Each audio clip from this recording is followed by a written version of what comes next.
नमस्कार दोस्तों। आज से हम एक बहुत ही महत्वपूर्ण सीरीज शुरू करने जा रहे हैं कक्षा 10 मैथ का, जो आज के लगभग 3 साल से पिछले 3 साल से जो क्वेश्चन हर बार पूछे जाते हैं और 2024 में जो क्वेश्चन पूछे जाने वाले हैं उन क्वेश्चनों को हम बारी बारी से और अध्याय बाय अध्याय करने जा रहे हैं। उनमें सबसे महत्वपूर्ण क्वेश्चन है और सबसे ज़्यादा हम उन क्वेश्चनों को लेंगे जो पूछे जाते हैं। ठीक है, तो देखिए पहला क्वेश्चन है, अभाज्य गुणनखंड विधि द्वारा निम्नलिखित पूर्णांकों के एचसीएफ और एलसीएम ज्ञात कीजिए। इनमें से मैंने 3 क्वेश्चन लिए। देखिए मैं आपको सबसे पहला काम क्या करूँगा, विधि बता दूंगा। विधि क्या कि ए वाली विधि में से एक क्वेश्चन आना है, मतलब आना है, तो आपको उस विधि को बहुत अच्छे से कर लेना है।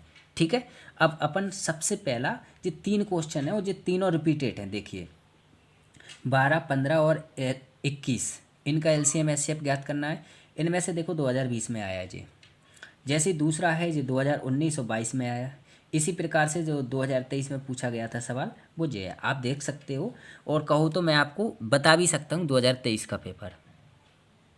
देखिए जो आया है 2023 में 17, 23 और 29, यानी कि विथ प्रूफ मैं आपको करवाने जा रहा हूँ। ठीक है, देखिए आपने प्रूफ देख लिया, अब अपन इनको करते हैं हल। सबसे पहले हल करते हैं, देखो ध्यान से हल। तो इसमें सबसे पहले मैं लूँगा 12, इनका बारी बारी से आपको गुणनखंड कर लेना है पहले तो। ठीक है, क्योंकि अभाज्य गुणनखंड विधि से पूछा है, तो 12 का गुणनखंड क्या होगा, ऐसे लेंगे हम। देखिए ध्यान से 12 का गुणनखंड होगा 2 गुणा 3। वो कैसे होगा, आपको रफ्कार करना पड़ेगा। कैसे, देखो देखिए मैंने 12 ले लिया यहाँ, इस तरीके से करना है अभाज्य गुणनखंड। अब अभाज्य गुणनखंड यहाँ सम संख्या है तो 2 से भाग देंगे हम। 2 से भाग दिया तो देखिए 2 का पाड़ा पड़ा, 12 से जाना ना हो, 2 छिका 12। अब 2 का फिर देंगे, 2 तिया 6। अब 2 से नहीं जा रहा है तो 3 से देंगे, 3 एकम 3। इसी प्रकार कौन सी संख्या, 15 इकट्ठा हम दे लेते हैं। 15 का दिया, अभाज्य संख्या है तो विषम संख्या है तो 3 से जाएगा, 3 5 15। अब 5 से चला जाएगा, 5 एकम 5। इसी प्रकार 21 का दे लेंगे, देखिए 3 से देंगे, 3 7 21 और 7 से दिया, 7 एकम 7। अब इन सबको हम क्या करेंगे, यहाँ लिख लेंगे। देखिए 12 का निकला, अब 15 का क्या निकलेगा, 15 का निकला 3 गुणा 5, और 21 का क्या निकला 3 गुणा 7। देखिए ये निकले, ठीक है ये निकले। अब अपन को क्या करना है, अब देखो इनमें से सबसे पहले हमें निकालना है एचसीएफ। क्या निकालना है, एचसीएफ। तो एचसीएफ के लिए क्या करेंगे, देखो ध्यान से, एचसीएफ में वो संख्या देखना है जो तीनों में हो, तीनों में कॉमन हो। देखिए यहाँ 2 इसमें है, इसमें नहीं, इसमें नहीं, यानी कि 2 हमारा एचसीएफ में नहीं आएगा। अब 3 देखते हैं, 3 इसमें है, इसमें है और इसमें है, यानी कि 3 हमारा सब में है, तो 3 हमने ले लिया। 5 देखिए सिर्फ इसमें है और 7 सिर्फ इसमें है, यानी कि एचसीएफ हमारा कितना आ गया, 3। अब एलसीएम देखते हैं, तो एलसीएम के लिए क्या करेंगे, देखिए ध्यान से, एलसीएम में आपको 3, एक तो ले लो एचसीएफ, एचसीएफ हमारा 3 है, बाकी ऐसी संख्या लो जो तीनों में हो पहले तो देखिए 2 है, इन दोनों में नहीं है, यहाँ ले लिया। ठीक है, अब देखो 2 इसमें 2 बार है, मैंने 2 बार ले लिया 2। ठीक है, अब देखो यहाँ ध्यान से, इनमें मिलाना है, इसमें 3 मिल रहा है, 5 नहीं है तो 5 ले लिया। इसमें अब देखो ध्यान से, 3 है इसका लेकिन 7 नहीं है, तो अब इन सब का गुणा कर दो। 3 दूनी 6, दूनी 12 और 12 पंचे 60 और 60 छिंग 6 7 42, यानी कि 420 आपका क्या आ गया, एचसीएफ। तो ये हमारा आंसर है। ये मैंने पूरा डिटेल में आपको समझाया है। अब आप क्या करना है, दूसरा सवाल मैं आपको बताता हूँ। ठीक है, दूसरा सवाल है आपका 6,72,12। तो देखिए इसके सबसे पहले अपन क्या करेंगे, अभाज्य गुणनखंड निकालेंगे। कैसे निकालेंगे, यहाँ मैंने लिख लिए 6, 72 और 12। 6 का 2 से दिया तो 3 आया, और 3 से दिया तो 1 आ गया। अब देखो 72 का निकालेंगे, 2 से दिया तो कितनी बार जाएगा, 35 दूनी 72 होता है। अब 35 में 2 का भाग नहीं जाता है तो 5 से दे देंगे, 5 सत्ते 35 होता है, 7 में 7 से चला जाएगा 1। ठीक है, इसी प्रकार 12 का करेंगे, 2 छिका 12 और 2 से 3 और 3 से 1, तो हमारे ये मिल गए। अब इनको हम यहाँ लिख लेते हैं। देखिए सबसे पहले 6 का कैसे निकालेंगे, 2 गुणा 3 निकला, और 72 का क्या निकला हमारा, अभी हमने निकाला, क्या निकला 2 गुणा 5 गुणा 7। ठीक है, और 12 का क्या निकलेगा हमारा, 12 का निकलेगा 2 गुणा 2 गुणा 3, मिला लीजिए। देखिए ठीक है, ये मैंने निकाल के रखे हैं, ये आपके यहाँ रखे हैं। ओके अब अपन को क्या करना है, एचसीएफ। सबसे पहले एचसीएफ निकालते हैं हम। एचसीएफ कैसे निकालेंगे, देखो एचसीएफ क्या निकालेंगे, पहले ऐसी संख्या देखो कॉमन जो तीनों में हो। देखो 2 2 2, तो 2 हमारी एचसीएफ आ गई क्योंकि ये तीनों में, बाकी 2 सब में 3। अब देखो एक तो 2 आ गया, अब अपन मिलाएंगे सबको, 3 है, देखिए अब 3 अपन मिलाते हैं, 2 के बाद 3 आती है, 3 इसमें है, इसमें नहीं है, इसमें है, तो अपन को चाहिए तीनों में, 3 नहीं है। अब 2 के अलावा देखो 5 देखते हैं, तो 5 सिर्फ इसी में है, 7 भी इसी में है, तो एचसीएफ हमारा सिर्फ 2 फिक्स हो गया है। अब एलसीएम निकालते हैं। एलसीएम के लिए क्या करना है, ऐसी संख्या लेनी है। देखिए एक तो पहले हमने एचसीएफ ले लिया, 2 ले लिया, अब गुणा 3 ले लो, सब संख्या एक एक बार ले लो।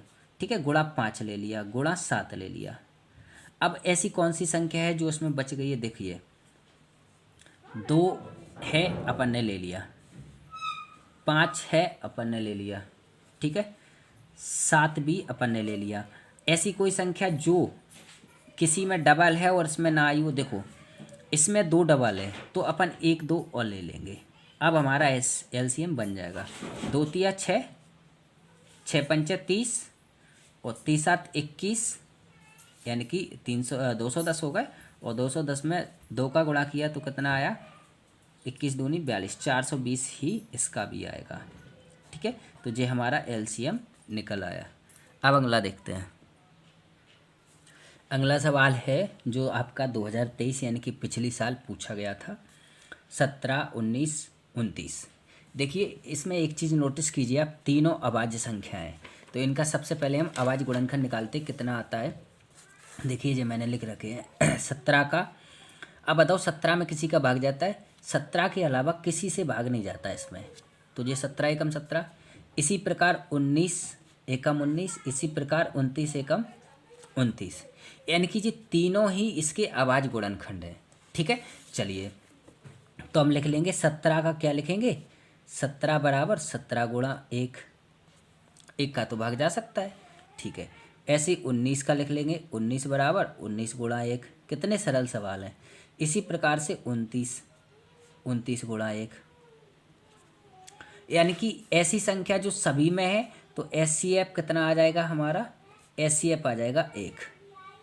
एलसीएम कितना आ जाएगा, एलसीएम इन सब का गुणा कर दो, 17 गुणा 19 गुणा 29, इनका गुणा कर लेते हैं।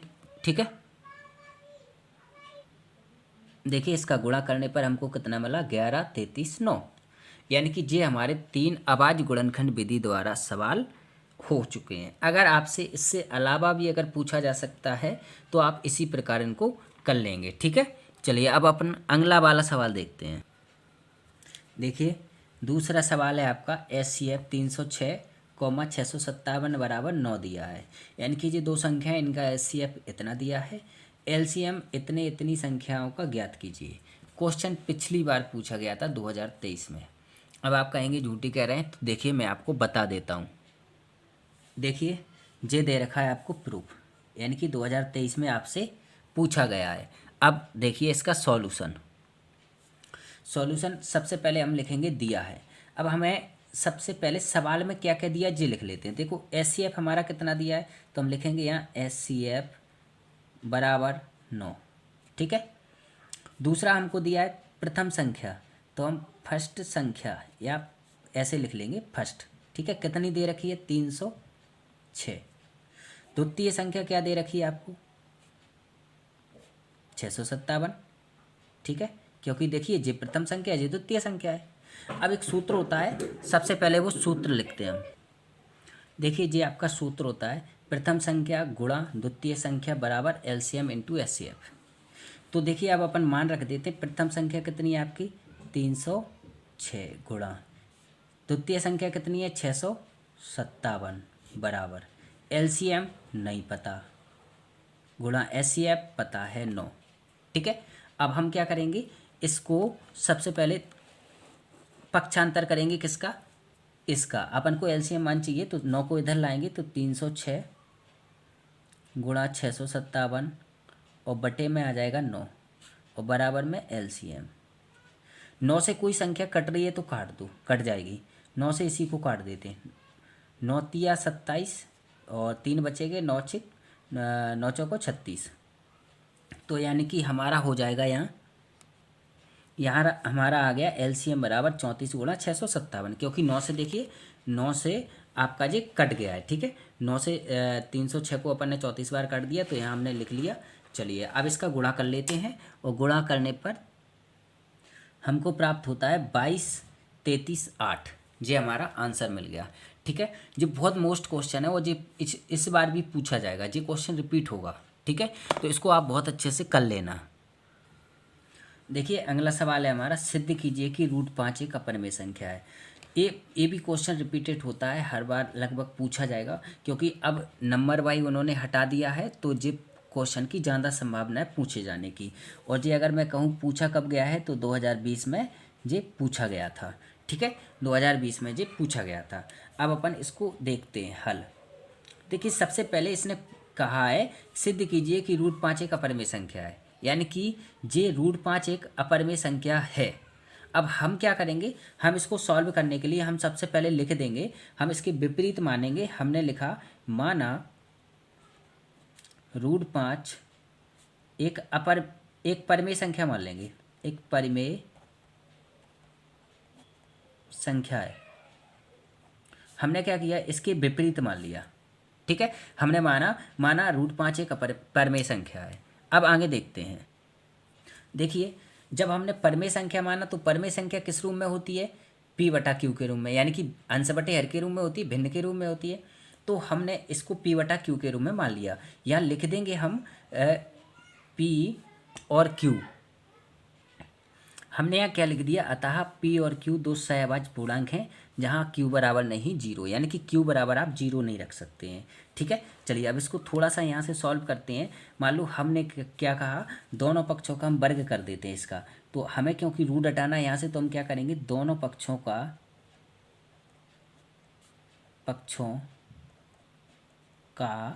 वर्ग करने पर हमने दोनों पक्षों का वर्ग करेंगे तो क्या करेंगे, √5 पर वर्ग लगा देंगे और बराबर में P/Q पर भी वर्ग लगा देंगे।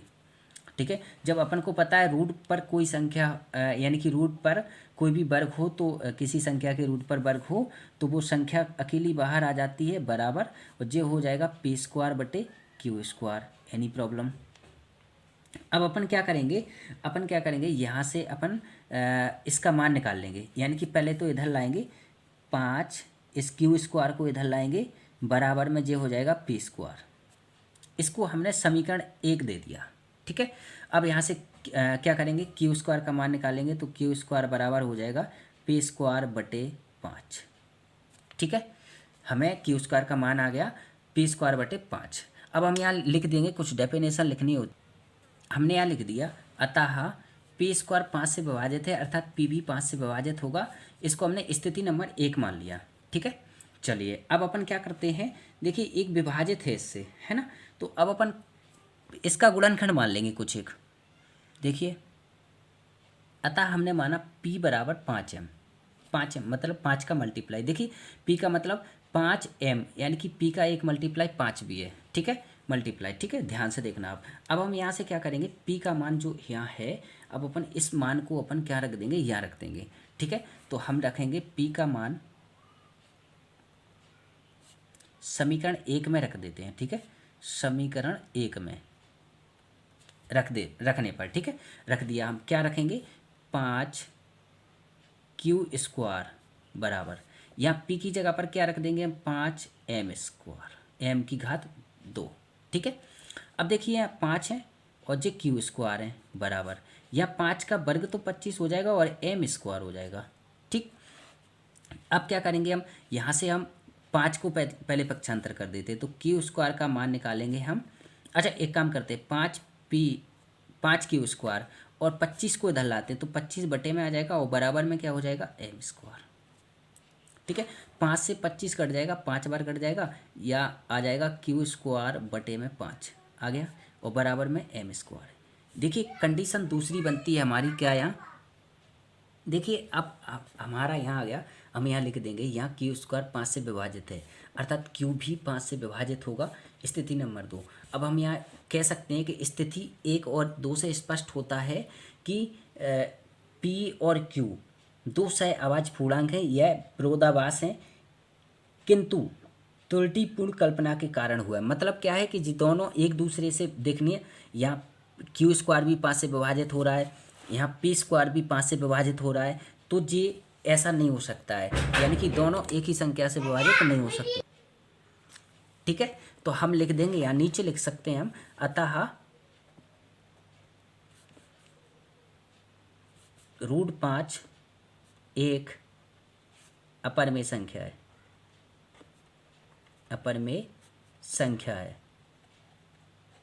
अच्छा यहाँ एक चीज ऐसे लिख देंगे, स्पष्ट करके लिख देंगे, स्थिति 1 व 2 से स्पष्ट होता है कि √5 एक अपरिमेय संख्या है। अब देखिए इसमें 3 संख्याएं पूछी जाती हैं, 3 सवाल पूछे जाते हैं। ये तो √5 था, या एक √3 वाला पूछा जाता है और एक √2 वाला पूछा जाता है। कुछ नहीं करना है, सिर्फ 5 की जगह पर आपको एक बार 3 लिख लेना है, एक बार 2 लिख लेना है। आप इनका स्वयं अभ्यास कर सकते हैं। ठीक है, मैंने आपको एक विधि पूर्वक बता दिया है, अब आपको ये 2 खुद स्वयं करना है। ठीक है, देखिए ये महत्वपूर्ण सवाल हैं एक अध्याय के, इनसे बाहर आपका कुछ भी नहीं जाएगा। आप अगर इनको कर लेते हो तो आपके बोर्ड में, अर्धवार्षिक में, प्री बोर्ड में यहाँ से बाहर नहीं जाएगा, क्योंकि ये सारे रिपीटेड क्वेश्चन हैं और जो पूछे जाते हैं वही वाले क्वेश्चन हैं। तो आप इनको अच्छे से कर लेना। और देखिए मैं ये सीरीज चालू करूँगा लास्ट, यानी कि लास्ट अध्याय तक आपका चालू करवाऊँगा, यानी कि लास्ट अध्याय तक इसको ख़त्म करके बाद ही हम दम लेंगे। तो आप यहाँ तक इसको अच्छे से पढ़ लो। इसको अगर चैनल पर नए हैं तो इसको सब्सक्राइब ज़रूर कर लेना, क्योंकि जब आप सब्सक्राइब करोगे तो आपको वीडियो आपको पहले मिल जाएगी। ठीक है, मैं बहुत मेहनत करने वाला हूँ आपके लिए, तो आप इसको ऐसे बने रहिए।